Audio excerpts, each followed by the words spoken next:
The Acolyte became one of Star Wars' most controversial projects to date, which presumably played a role in why we are unlikely to ever see The Acolyte Season 2, but the show nevertheless changed Star Wars forever. The Acolyte was set 100 years before the prequel trilogy in the Star Wars timeline, which primed it to be a defining installment. Because of that timing, The Acolyte was guaranteed to provide brand new context for the prequels that no doubt had a ripple effect in Star Wars movies and TV shows. Not only did that prove true, but also, The Acolyte introduced a host of new characters, planets, powers, and so much more that will shape Star Wars for years to come. Cortosis was depicted on screen for the first time ever. Kimia's helmet in The Acolyte Season 1 Episode 6. Cortosis was not invented for The Acolyte, as it had been introduced in Star Wars Legends and even had appearances in canon Star Wars books, such as Star Wars: A New Dawn, written by John Jackson Miller. However, this powerful metal had its on-screen debut in The Acolyte, and it proved to be as exciting as one would expect. Specifically, Kimia, the Stranger's haunting helmet, was made out of cortosis, which is a metal known to weaken lightsabers. We got to witness this firsthand in The Acolyte, when Kimia cut down multiple Jedi one after another without seeming to break a sweat. This opens up the opportunity for cortosis to return in the future, which is thrilling. A mysterious black smoke force power was revealed. Young Master Sol, Lee Jung-jae, watches Mother Anisea, Jodie Turner-Smith, turn into black smoke in The Acolyte Season 1 Episode 7. One of the most interesting aspects of The Acolyte was the coven of witches, named the Witches of Brendok, the planet they inhabited.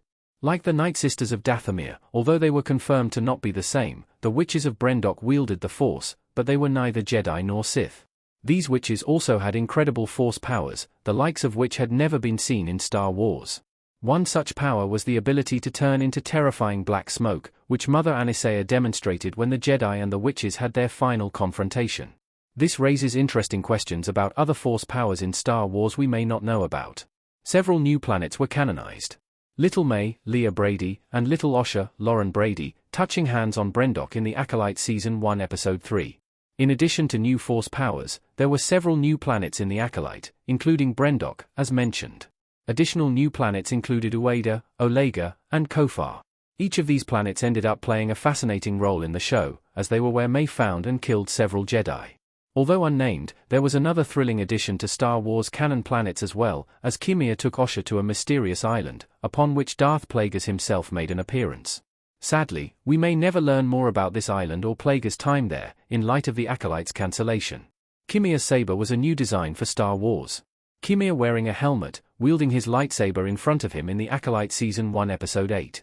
Kimia, the Stranger, was undoubtedly one of the brightest spots in The Acolyte, and even those who heavily criticized the show were generally intrigued by his character. For one, Kimia was a brand new Sith in Star Wars, and he truly felt like a version of the Sith we hadn't seen before. He also introduced a brilliant new lightsaber in Star Wars, which can be referred to as a trick saber. Within this standard-looking lightsaber was a secret compartment that was concealing a so-called dagger saber. In fact, it was this very trick that allowed Kimia to, sadly, overpower and kill Jedi Padawan Jeki Lon. We witnessed a Kyber crystal being bled in real time. Osha, Amadla Stenberg, holding Master Sol's lightsaber, which begins to glow red in The Acolyte Season 1 Episode 8.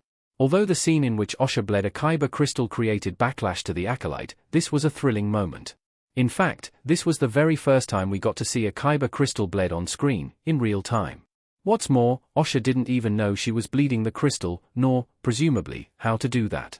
Rather, she was wielding her former Jedi Master, Sol's, cracked lightsaber, as she experienced hatred and rage when she learned it had been him who killed her mother.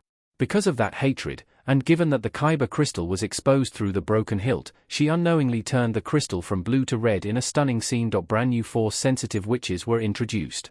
Brendok's coven of witches led by Mother Anisea in The Acolyte Season 1 Episode 7. As mentioned, the Witches of Brendok were brand new witches introduced in The Acolyte, although they were not chronologically Star Wars first.